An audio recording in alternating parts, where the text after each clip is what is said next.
Hello दोस्तों, कुछ ऐसे पढ़ें सफलता के लिए यूट्यूब चैनल पर आपका हार्दिक स्वागत है। आज हम पढ़ेंगे कांग्रेस एवं उसके अधिवेशन। HSSC, SSC, CGL, रेलवे सभी एग्जाम के लिए महत्वपूर्ण है। तो आइए दोस्तों ट्रिक के साथ पढ़ते हैं।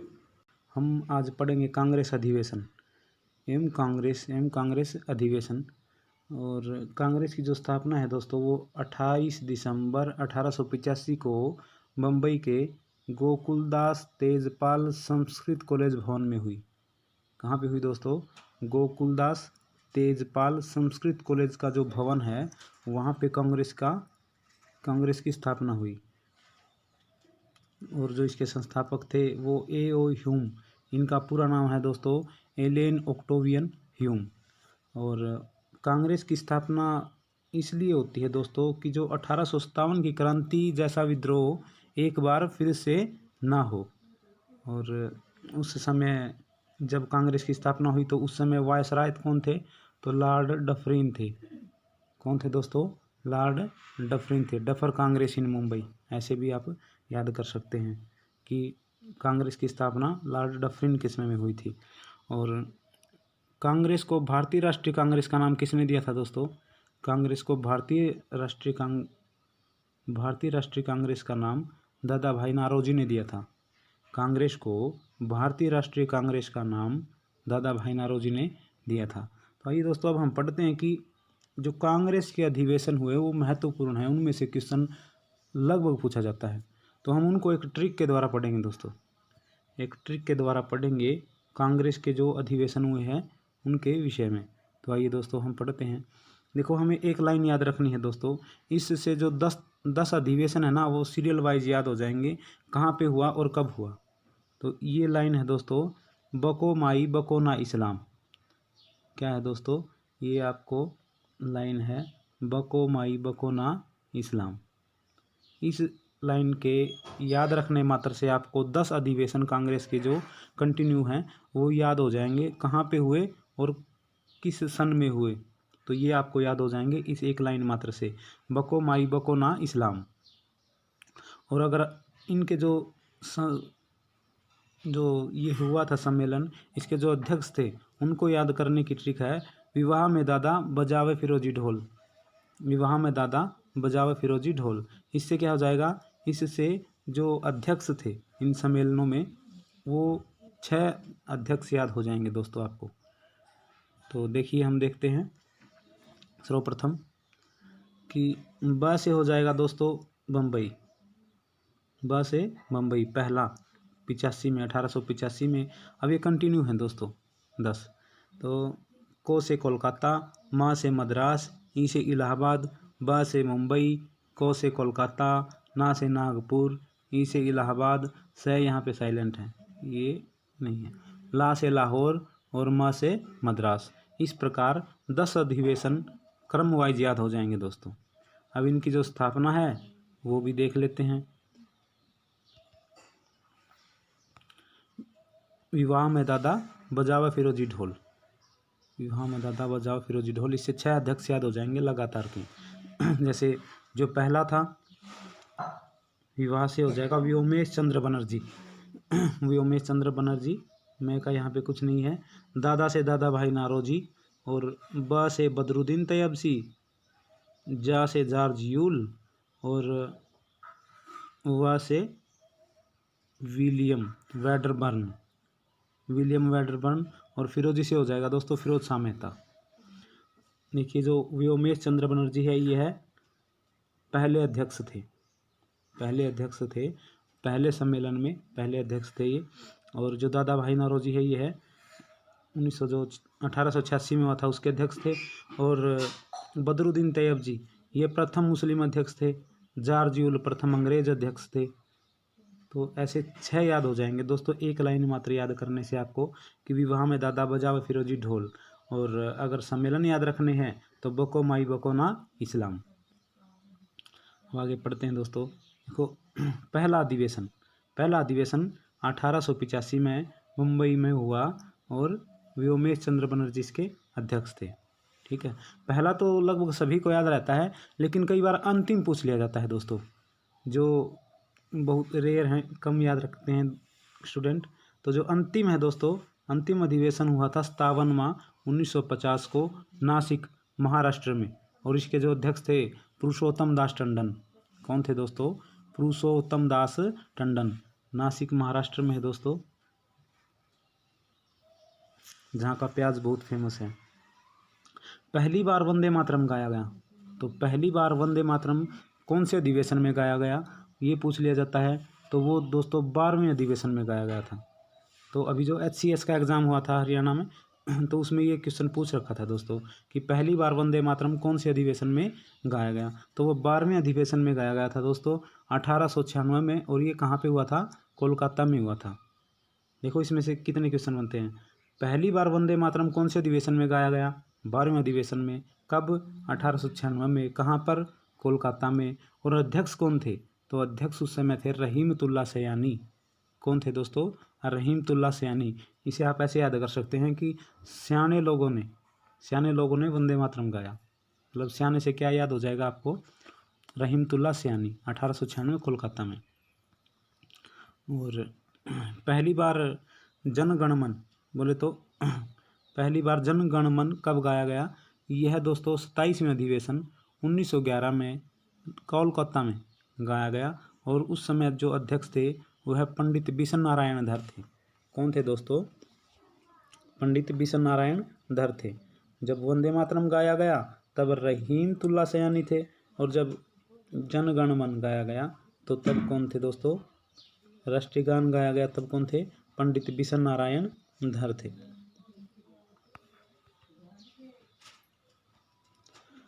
अब आता है दोस्तों कि प्रथम महिला अध्यक्ष कौन थी? प्रथम महिला अध्यक्ष कौन थी कांग्रेस सम्मेलनों में? तो दोस्तों 33वां जो सम्मेलन था 1917 में हुआ, और कोलकाता में एनी बेसेंट जो थी वो पहली महिला अध्यक्ष थी। इसको आप ऐसे याद कर सकते हैं कि 17 साल की एनी बेसेंट, 17 साल की एनी बेसेंट पहली महिला अध्यक्ष थी। 17 साल की एनी बेसेंट पहली अध्यक्ष थी, और 33वें अधिवेशन में वो अध्यक्ष बनी थी। इसके बाद में ये तो थी प्रथम महिला अध्यक्ष। फिर आता है, पूछ लिया जाता है प्रथम भारतीय महिला अध्यक्ष कौन थी? तो प्रथम जो भारतीय महिला अध्यक्ष थी वो थी सरोजनी नायडू, जिन्हें स्वर कोकिला भी कहा जाता है, और ये पहली महिला राज्यपाल थी दोस्तों। भारत में पहली महिला राज्यपाल थी, और इनके नाम पर राष्ट्रीय महिला दिवस मनाया जाता है। देखो आपको अंतर्राष्ट्रीय महिला दिवस 8 मार्च याद होगा, लेकिन राष्ट्रीय महिला दिवस कब मनाया जाता है ये कन्फ्यूज कर देता है। तो दोस्तों ये 13 फरवरी 1879 को इनका जन्म हैदराबाद में हुआ था, और इसीलिए 13 फरवरी को ही सरोजनी नायडू के जन्म दिवस पर राष्ट्रीय महिला दिवस मनाया जाता है। तो ये प्रथम भारतीय महिला अध्यक्ष थी कांग्रेस अधिवेशनों में। और कब बनी ये? 41वें अधिवेशन 1925 में कानपुर में जो हुआ था, उसमें सरोजनी नायडू जी प्रथम भारतीय महिला अध्यक्ष बनी।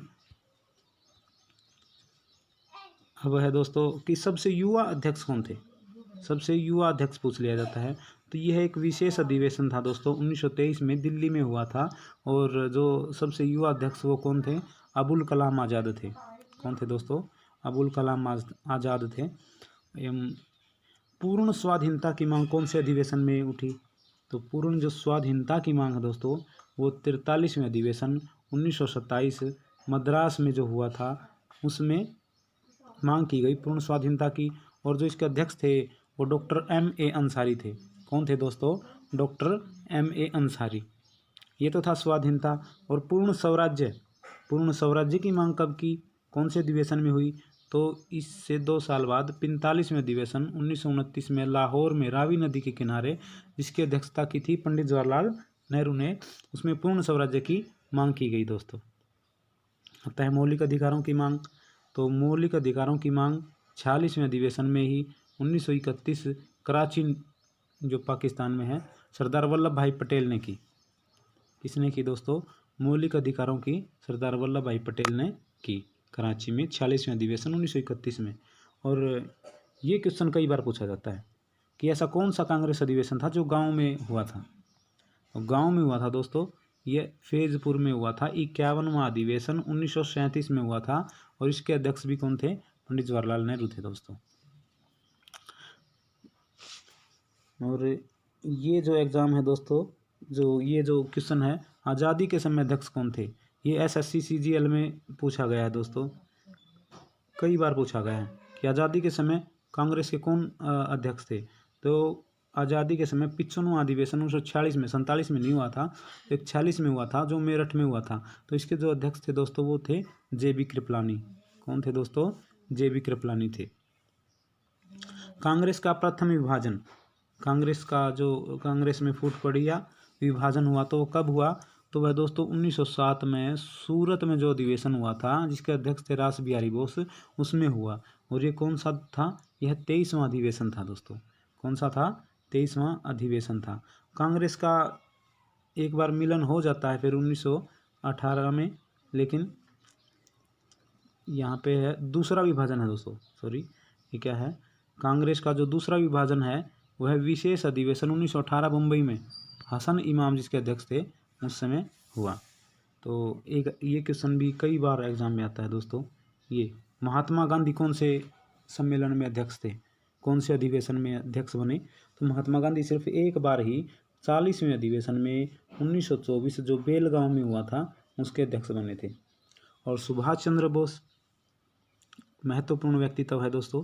तो ये कब अध्यक्ष बने थे? तो ये 52वें अधिवेशन में 1938 में हरिपुरा में हुआ था, उसके अध्यक्ष थे सुभाष चंद्र बोस, नेताजी कहा जाता है इनको।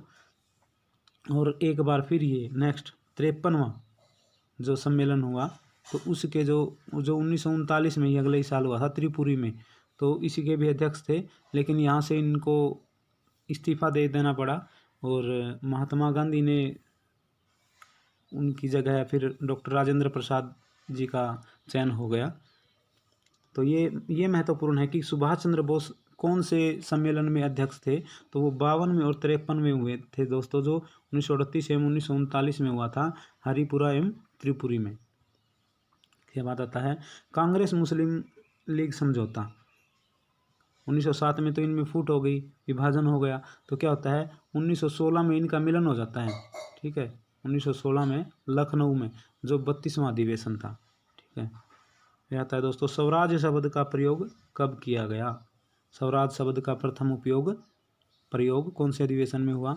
तो ये 22वां अधिवेशन था दोस्तों, 1906 में कोलकाता में हुआ था, जिसमें दादा भाई नौरोजी ने अध्यक्षता की थी।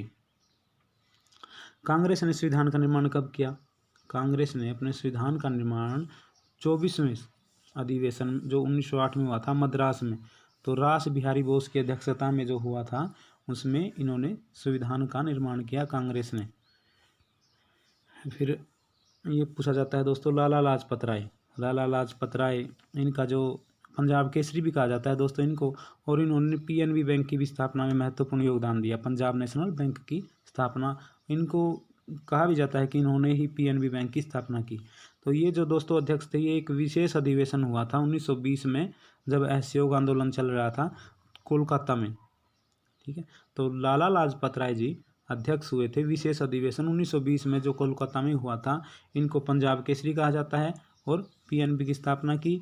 जो इनका ये महत्वपूर्ण इसलिए दोस्तों, ये अपने हिसार है ना, जो इनकी कर्मभूमि थी, हिसार की इनकी कर्मभूमि थी।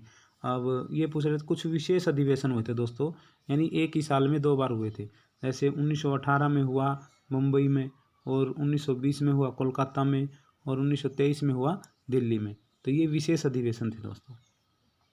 आइए अब हम पढ़ते हैं कि कांग्रेस के प्रति लोगों के क्या क्या कथन थे। तो वो हैं दोस्तों, सबसे पहले डफरीन, जब कांग्रेस की स्थापना हुई तो लॉर्ड डफरीन के समय में हुई थी 1885 में। तो इसने क्या कहा था दोस्तों कांग्रेस के विषय में? इसने कहा था कांग्रेस केवल सूक्ष्मदर्शी अल्पसंख्यक का प्रतिनिधित्व करती है, यानी जो कांग्रेस है केवल सूक्ष्मदर्शी अल्पसंख्यक का प्रतिनिधित्व करती है। फिर आता है लॉर्ड कर्जन, जिनके समय में रेल एवं डाक का प्रचलन प्रारंभ हुआ और बंगाल का विभाजन हुआ। तो लॉर्ड कर्जन है दोस्तों, इन्होंने कांग्रेस के प्रति क्या कहा? कांग्रेस अपने पतन की ओर लड़खड़ाती हुई जा रही है। यह बात किसने कही? ये बात कही लॉर्ड कर्जन ने कि कांग्रेस अपने पतन की ओर लड़खड़ाती हुई जा रही है। फिर आता है अरविंद घोष, इन्होंने कहा कांग्रेस क्षय रोग से मरने वाली है। कांग्रेस क्षय रोग से मरने वाली है। ये कथन कांग्रेस के प्रति हैं लोगों के। हम बंकिम चंद्र चटर्जी, जिन्होंने राष्ट्रीय गीत वंदे मातरम लिखा और जो आनंद मठ से लिया गया है दोस्तों। तो इन्होंने क्या कहा, बंकिम चंद्र चटर्जी ने, इन्होंने कहा कांग्रेस के लोग पदों के भूखे एवं राजनीतिज्ञ हैं। क्या हैं? कांग्रेस के जो लोग हैं वह पदों के भूखे एवं राजनीतिज्ञ हैं। तो आज के लिए इतना ही दोस्तों। अगर आपको वीडियो अच्छी लगी तो लाइक करें, सब्सक्राइब करें और शेयर करें। दोस्तों अगर आपको ये नोट्स चाहिए तो आप अपने चैनल कुछ ऐसे पढ़ें सफलता के लिए टेलीग्राम पर जाएं, वहाँ पर आपको ये उपलब्ध हो जाएंगे दोस्तों। आप वहाँ से आप डाउनलोड कर सकते हैं। ओके दोस्तों, धन्यवाद। जय हिंद।